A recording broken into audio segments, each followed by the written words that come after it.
Pasca serangan besar Israel melalui udara ke kota Gaza, Palestina, pemukiman warga hancur.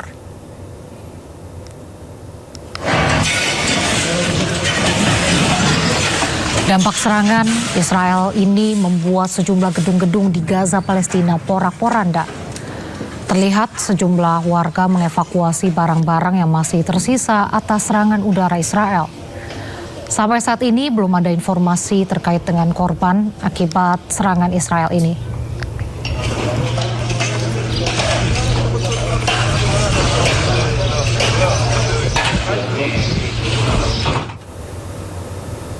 Aksi keji militer Israel berlanjut di Lebanon. 6 orang termasuk 2 paramedis dibunuh Israel saat sedang menangani korban serangan.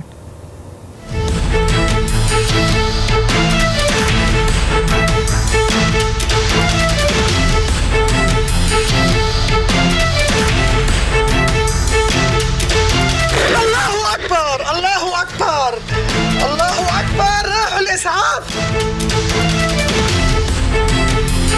Serangan udara Israel di Deir Kanun, En-Nahar, Lebanon menewaskan 6 orang.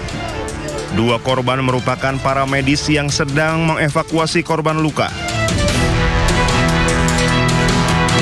Momen mengerikan terjadi saat petugas medis memeriksa korban serangan pertama sebelum tiba-tiba ledakan kedua menghantam lokasi. Allahu Akbar, al-Is'af.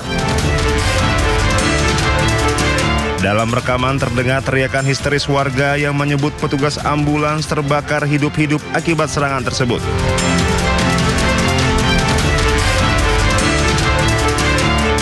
Para medis tersebut sedang menjalankan misi penyelamatan ketika serangan kedua terjadi.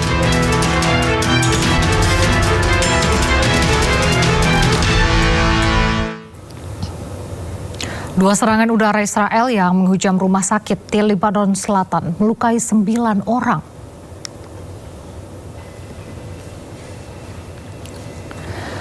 Petugas kesehatan meninjau kerusakan di rumah sakit pemerintah Tebnin di distrik Bin Jbeil, Lebanon Selatan.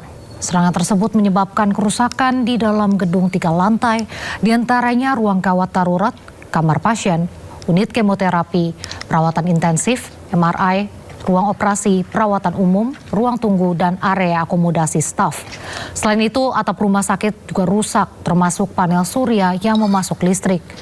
Kementerian Kesehatan Masyarakat Lebanon mengutuk keras serangan ini yang melukai 9 orang, termasuk 7 anggota staf rumah sakit, 5 diantaranya perempuan.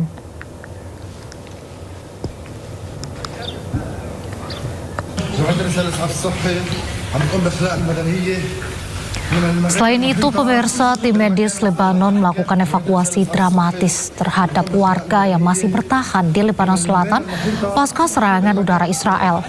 Terlihat sejumlah tim medis mengevakuasi warga untuk keluar dari zona merah.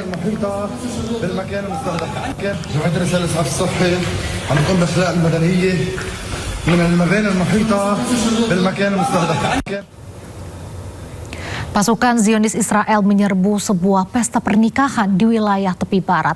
Tentara Israel juga menangkap sang mempelai pria di tengah berlangsungnya perayaan.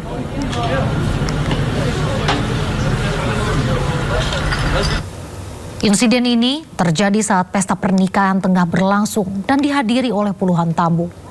Sejumlah tentara terlihat mengamankan area sebelum membawa mempelai pria keluar dari lokasi resepsi. Dalam rekaman tersebut, pengantin pria nampak digiring dengan mata tertutup dan dikawal ketat oleh tentara bersenjata.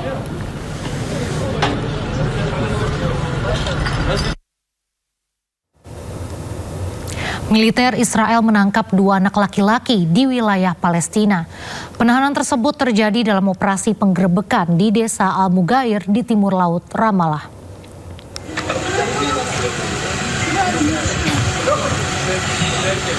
Rekaman video menunjukkan sejumlah militer Israel bersenjata menahan 2 orang anak. Kedua anak tersebut terlihat berlutut dengan tangan di belakang kepala. Hingga kini belum ada keterangan resmi terkait identitas anak maupun alasan penahanan.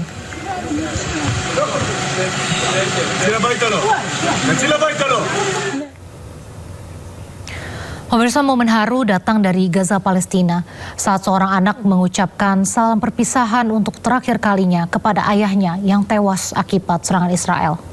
يا بابا كنت أحبك يا مالك يا بابا لم تجد من قيد أنا أنا أخوي إذا كنت أخطأ واحد أولادك أنا أخوي يا بابا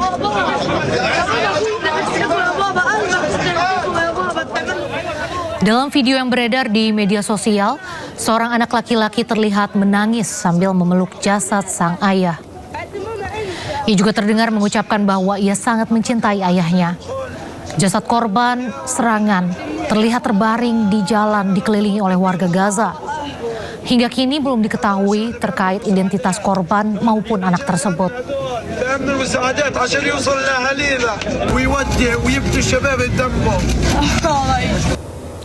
Terima kasih, masih di Sindu Sore. Pemirsa, rentetan tembakan terdengar di dekat Gedung Putih Amerika Serikat. Insiden ini memaksa petugas Secret Service menghentikan kegiatan atau lockdown di kantor Presiden Amerika Serikat tersebut.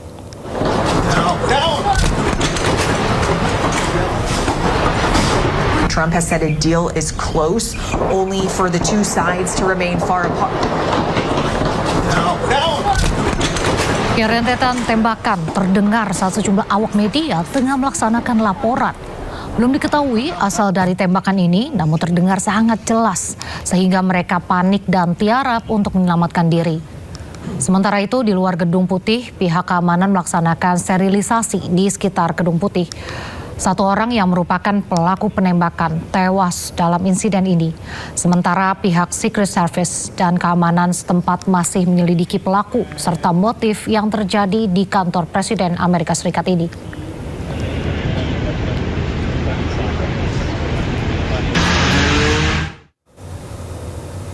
Informasi selanjutnya, pemimpin tertinggi Iran Mujtaba Khamenei menolak uranium Iran yang telah diperkaya dikirim ke luar negeri.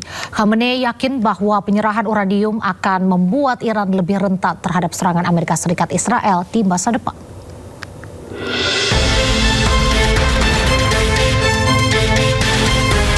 Ketegangan antara Amerika Serikat dan Iran terus berlanjut lantaran kedua belah pihak belum kunjung menyetujui proposal damai berisi syarat-syarat untuk menghentikan perang. Pemimpin tertinggi Iran Mujtaba Khamenei dilaporkan telah menginstruksikan agar uranium Iran yang telah diperkaya tak boleh dikirim ke luar negeri.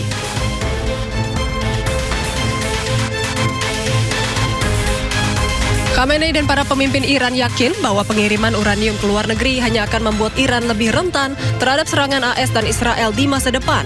Hal tersebut dikatakan saat negosiasi antara AS dan Iran tengah diperjuangkan para mediator. Sedangkan salah satu syarat utama damai dari Amerika Serikat menuntut agar seluruh stok uranium Iran diserahkan atau dipindahkan ke luar wilayah negara tersebut. Dengan adanya pertentangan terkait syarat utama dari kedua belah pihak, apakah penghentian konflik di Timur Tengah semakin sulit tercapai?